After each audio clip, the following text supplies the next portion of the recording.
What is going on, you savages? Welcome to the show. Hey, today we are going to touch on a topic that I have not gone into yet on the show.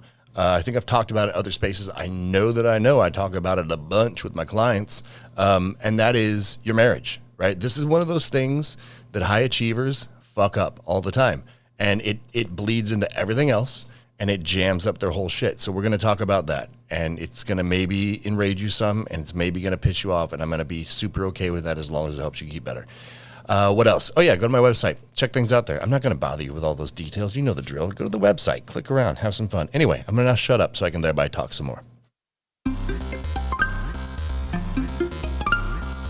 Welcome to Not Sorry with Travis Crutcher, the show where Travis will say some things that might trigger you, offend you, make you laugh, or even motivate you.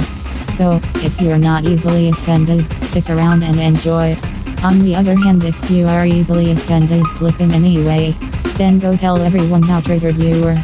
Either way, you can be certain of one thing: Travis is not sorry. All right, here we go. Talking about marriage, or as pronounced in the Princess Bride, marriage. That's Jess's all-time favorite movie, The Princess Bride. Marriage. I said that as a drop. Anyway, so here's the deal. We're going to talk about it because here it fucks everything else up, okay? And it's this it's good enough. It's the good enough mindset, and it blows my mind because I work with folks and they're crushing everything, right? They're dialed in at business, they're dominating there, but their marriage is fucking average at best, okay? And it's screwing everything else up because here's the deal: when you're in a partnership, when you're in a marriage, right? It is one of the things that you use to propel you forward. And so, yeah, sure, for a while, that dopamine hit of kicking ass at work and crushing all the business initiatives is great. But when you come home and things aren't awesome, then you're like, why the fuck am I doing this? Now, here's the problem, right? When I talk to folks, universally, people go, well, right? The first thing they want to do is dump it on their spouse. They aren't doing this. They are doing this. They, the fucking fallacy of they. And it's a thinking trap, and they get stuck in it.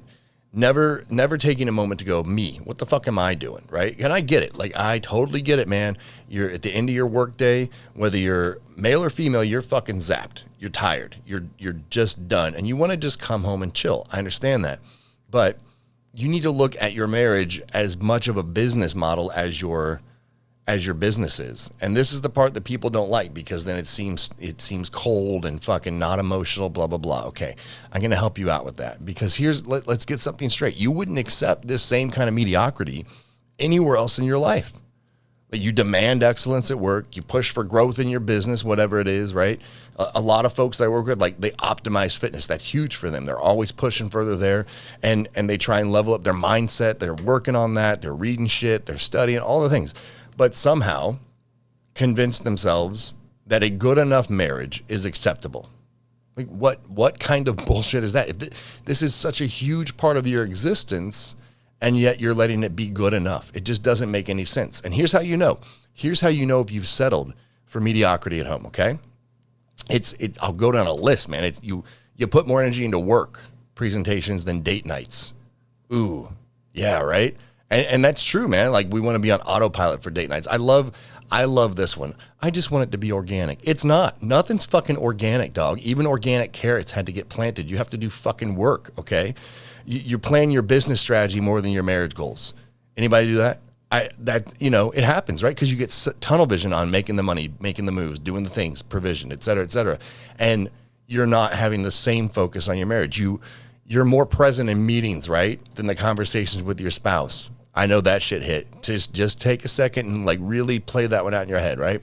You're sitting in the room together and your spouse is talking and you're fucking disconnected, scrolling social, looking at something else, right?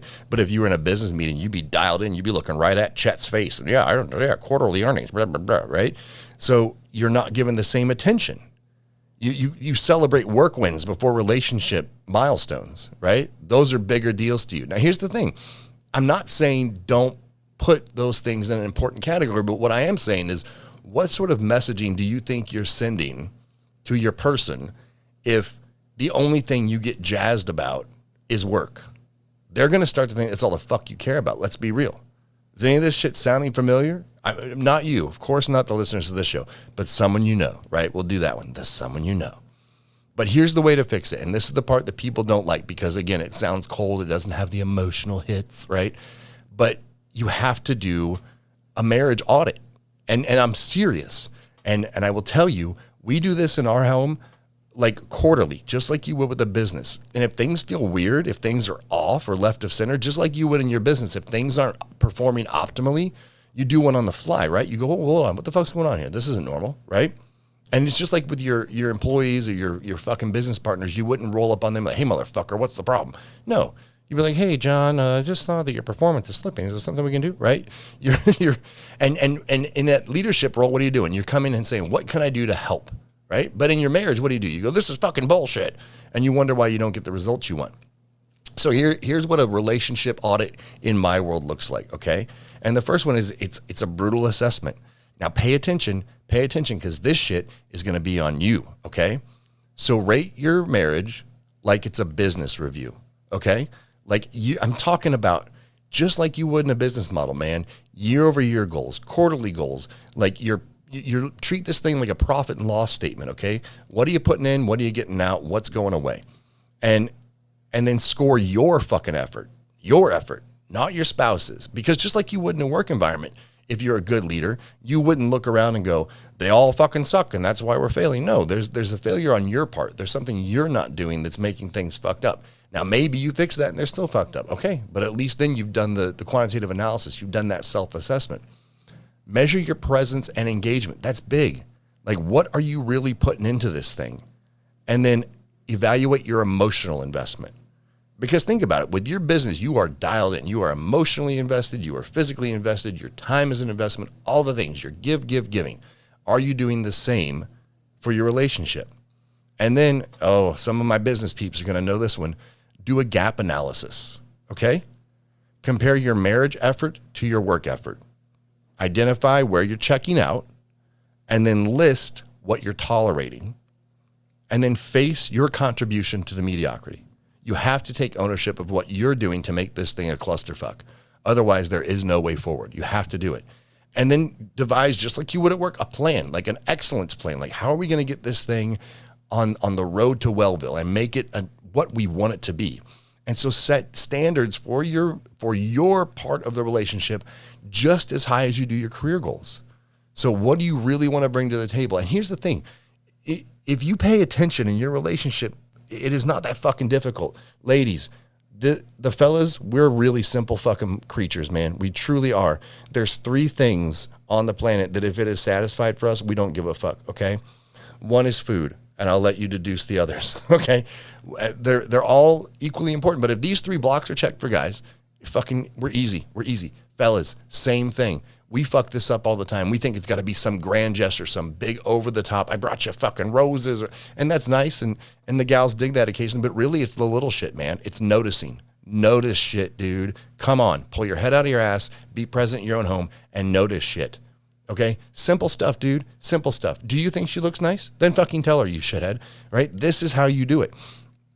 But have high standards for your engagement there, and then create measurable relationship metrics. I know that sounds lame. I know that doesn't sound like fun. It's not, quote, organic. But I'm telling you, if you create these metrics that you can actually measure to show, are you moving the needle in the right direction? Are we backsliding? Are we just cruising? Where are we at? And what do we need to do to achieve better? Then it's going to help a lot. And then develop accountability systems, okay? And that's not just for them. That's for you. And then schedule non-negotiable marriage time, okay? And I get it. Look, like Jess and I have some of these non-negotiable times set into our schedule every single week. And sometimes, right, this week in particular, I'll tell you, it's been snowpocalypse where we are. And so there hasn't been school all week. And so our non-negotiable times had to get adjusted, right? The time that we would usually be doing X, Y, or Z, we had to slip, or we had to say, okay, we're going to have to take a pass on this one. But we acknowledged it. We talked about it. We didn't just let it go by because life got busy. We had a conversation about, hey, so we know we're not going to be able to do this. And we tried to reset 3 times, but school just kept getting canceled, right? We acknowledged it though, had that conversation. We know we're not gonna be able to play it out the way we normally would. We both cool with it? Yes, awesome. Now we've got buy-in from both people and no one's gonna be disappointed. The key to this is really just start treating your marriage with the same intensity you bring to your business. And it shouldn't be that difficult because you're a pro at it from 9 to 5. And here's why, right? Here's what happens when you settle for a mediocre marriage, okay? You have emotional disconnect, loss of opportunities for growth, just like you would at work. You have a gradual relationship decay, just like you would in your business. And then you end up living parallel lives instead of shared ones, right? And so you see them over there going, and we're both moving in the same direction, but we have nothing in common anymore, right? And it's okay. Look, it doesn't mean you suck at marriage. Everyone gets there. Everyone gets busy. Everyone loses focus. But the worst part is you're teaching your kids that a mediocre relationship is acceptable. And it's not. It's not, right? Like I'm going to get real for just a second because I think this is super important. If you want to give your children a gift, show them what a fucking man and a woman in a committed relationship are supposed to look like. Like I've got a son, and one of my primary jobs has been to show him what sort of husband and father he needs to be when it's his turn. And I've also got 3 daughters. And one of my big responsibilities has been to show them what sort of man they need to look for, what sort of qualities they need to look for. If you are not exemplifying that in your marriage for your little people that you've created, I'm not going to say this in a nice way, you are fucking up, okay? So that's a big deal. If you can't make it important enough to you, oh, I'm fine, I don't need the whatever, I don't need the date night, okay, but your kids need to see. Your kids need to see that this shit is important. And you know what's fucking ironic? Is the same drive that makes folks successful is the same drive that's killing their marriages, right? Giving their best hours to work, saving your energy for business, using your creativity for clients, leaving scraps for your spouse. It happens, man. It happens to the best of us. I'm not going to bullshit you and say that there aren't days where I've got like back-to-back client sessions all day. I've got to do whatever content creation. I'm also working on a workshop or a keynote presentation. It's like, man, by the time I get out of the office and I get back to where the crew's at, I'm fucking zapped. But you have to be intentional. You have to acknowledge that's going to be how you're going to return to the space and go, okay, here's the norm. Here's the metrics. I need 5 minutes to go brain dump, reset, and I'll be back. And then you have to show the fuck back up. Because otherwise you're going to be wondering why your marriage and your family unit is failing. Well, no shit. Of course it is, because you're not giving them anything. And I get it. Marriage is hard. It is. If anyone tells you it's easy, they're a fucking liar. It's not as immediately rewarding as crushing it at work, right? You don't have that like immediate payback. But here's the truth. Your spouse deserves the same excellence you bring to everything else, okay? So if you're ready to fix it, and here's the thing, maybe you think you've got it dialed in. Maybe you already think your marriage is the best, but I promise you, if you start showing up with a little more of this intentionality, it could get even better. Blow their mind when you get home today, right? And stop accepting good enough. Bring your fucking A game to the house, man. Apply your success principles that you use in the workspace and in business to your marriage. And make excellence your standard everywhere, right? Not just in the boardroom, but also in the living room, in the kitchen, in the dining room, right? And if you're not ready to do all that, at least be honest that you're choosing fucking mediocrity, okay? That's it. Anyway, that's it. It's just something that was like in my head and on my heart, something that I work with different clients on, something that's been, I've had people come up to me during workshops on a break and like, hey, I got a question for you. Look, this is it. If you are not giving the same level of effort, care, and intensity to your marriage as you are your business endeavors, that is why it's fucking up, okay? So follow some of these steps, apply some of this shit, and I promise from the bottom of my darkened heart, things will get better. Cool? Anyway, hope you guys dug it. Hope you took something away from it, and I will talk to you next time. Later.